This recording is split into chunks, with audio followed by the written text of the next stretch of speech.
જો એક બીજો એક એમસીક્યુ આપેલો છે. એમસીક્યુ લસા અને ગુસાનો છે, બરાબર.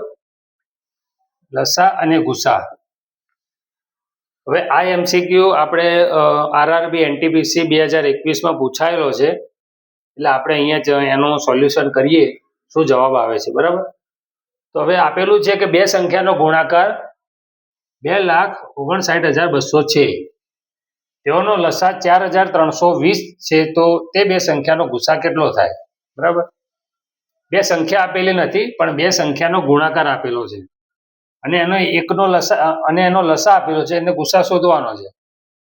હવે ગુસા શોધવો હોય કે લસા શોધવો હોય તો બે સંખ્યા હોવી જરૂરી છે, બરાબર. કોઈ બી બે સંખ્યા હોય, સપોઝ કે એક્સ અને વાય, આ બે સંખ્યા છે, બરાબર. એ બે સંખ્યા જો આપેલી હોય તો આપણે એનો લસા કે ગુસા આપણે ઇઝીલી ફાઇન્ડ કરી શકીએ, પણ અહીંયા આપેલો નથી, અહીંયા ગુણાકાર આપેલો છે બંનેનો, બરાબર. તો આપણે ગુણાકાર લખી દઈએ બંનેનો, 2,59,200. પણ આનું એક ફોર્મ્યુલા છે કે બે સંખ્યા હોય એનો ગુણાકાર જે થાય ને એ એનો લસા અને ગુસાના ગુણાકાર બરાબર થાય. ફરીથી હું એ ફોર્મ્યુલા અહીંયા લખું છું કે કોઈ બી બે સંખ્યા એક્સ અને વાય છે, એ બંનેનો ગુણાકાર એ બંને સંખ્યાના લસા અને ગુસાના ગુણાકાર બરાબર થાય. આ યાદ રાખી લેવાનું, સિમ્પલ છે. બંનેનો ગુણાકાર બરાબર લસા ગુણ્યા ગુસા. હવે આપણે જે આપેલું ડેટા આપેલો છે એ લખી દઈએ, 2,59,200. લસા આપેલો છે 4,320 ને ગુસા શોધવાનો છે. આને છેદમાં લઈ જાઓ, બરાબર. ગુણાકારમાં છે એટલે નીચે ભાગાકારમાં જાય, પેલી બાજુ જાય એટલે બરાબરની. આ તમારો જવાબ આવશે. આમાંથી જે બી આનું પદ મળે. હવે આનો ભાગાકાર કરવો આમ ઈઝી છે, આપણે જોઈ લઈએ કઈ રીતે થાય.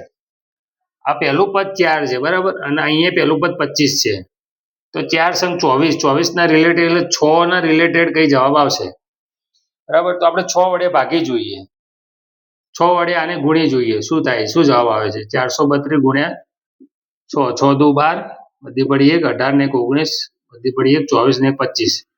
સેમ જવાબ આવે છે 2592, બરાબર. તો આને 6 વડે ભાગીએ 2592 ને, તો 432 જવાબ આવે, એટલે આપણે 60 જવાબ આવશે. આ 0 1 છે એટલે 60 જવાબ આવશે, બરાબર. આ ટાઈપનો એક બીજો એક્ઝામ્પલ છે, એ બી તમને બતાવી દઉં. લસા અને ગુસાનો જ છે.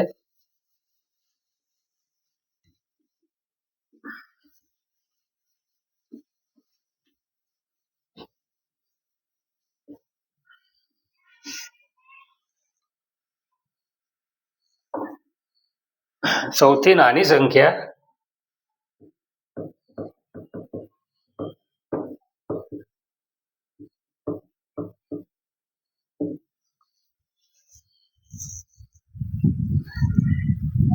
જેને 16, 18, 27 અને 45 વડે નિશેષ ભાગી શકાય. સૌથી નાની સંખ્યા જેને 16, 18, 27 અને 45 વડે નિશેષ ભાગી શકાય, બરાબર. હવે એક એવી સંખ્યા શોધવાની છે કે જેને 16 વડે બી ભાગી શકાય, 18 વડે બી ભાગી શકાય, 27 વડે બી ભાગી શકાય, 45 વડે બી ભાગી શકાય, નિશેષ ભાગી શકાય, એટલે શેષ 0 આવી જોઈએ. મતલબ કે 9 છે તો 9 ને 3 વડે ભાગો, 3 તરી 9, તો એની શેષ 0 આવે છે, બરાબર. એવી રીતે નિશેષ ભાગી શકાય. હવે એવી સંખ્યા કઈ રીતે શોધી શકાય? આમાં આપણે વિચારીએ કે આ લસા અને ગુસાનો ઉપયોગ શું થાય. લસા અને ગુસાનો ઉપયોગ અહીંયા આવે છે. આ ટાઈપની સંખ્યા શોધવી હોય ત્યારે અહીંયા લસાનો ઉપયોગ થાય છે, બરાબર. હવે આટલું આ ડિફિકલ્ટ વસ્તુ બની જાય જો એક એવી સંખ્યા લેવાનું ચાલુ કરીએ. ધારો કે આપણે 85 લઈએ, 108 લઈએ, બરાબર. આને હવે દરેક સંખ્યાને હવે આ બધા વડે ભાગીને આપણે ચેક કરવા જઈએ તો એવું ઇમ્પોસિબલ બની શકે, બરાબર. એટલે આપણે લસા અને ગુસાનો ઉપયોગ અહીંયા આપણે જોઈ શકાય કે આ ટાઈપનો પ્રશ્ન હોય તો અહીંયા લસાનો ઉપયોગ થાય. હવે કઈ રીતે થાય છે એ બી આપણે જોઈએ.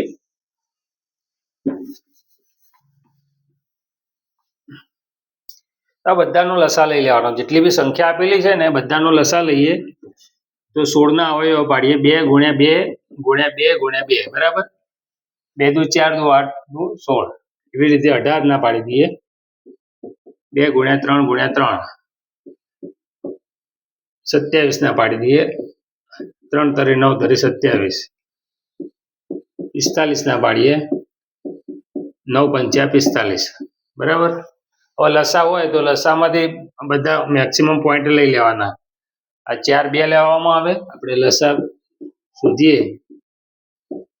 એટલે 2 ગુણ્યા 2 ગુણ્યા 2 ગુણ્યા 2 16 માંથી આ 4 4 આવી જાય બરાબર. પછી આ 3 3 આવી જાય. 3 ગુણ્યા 3 ગુણ્યા 3 બરાબર. અને એક 5 વધ્યો છે એ બી આવી જાય બરાબર. એટલે બધા પદ આવી જાય. હવે લસાનો મતલબ શું થાય ખબર છે કે આ બધાની અંદર આ 4 4 વસ્તુ આવી જાય. આનો જે બી જવાબ આવશે એમાં આ 4 4 આવી જશે. જો 16 બી આવી ગયા. હવે 18 જોઈએ તો આ 2 3 અને 1 2 આ લઈ લઈએ. 16 થી 18 થઈ જાય. 27 છે તો આ 3 વખત 3 ગુણ્યા એ 27 થઈ જાય. 45 જોઈએ તો આ 2 3 લીધા, એક 5 લીધો. મતલબ કે બધી સંખ્યા આમાં ઇન્ક્લુડ થઈ જાય બરાબર છે. એટલે આપણે એના પછી આપણે ભાગવા જઈએ, આ સંખ્યા વડે ભાગીએ આમાંથી જે જવાબ આવે તો એને નિશેષ ભાગી શકાય બરાબર છે. આનું આપણે સાદુરૂપ આપીએ તો આ 4 વખત 2 કરે એનું તો 16 આવશે. આનું 27 આવશે.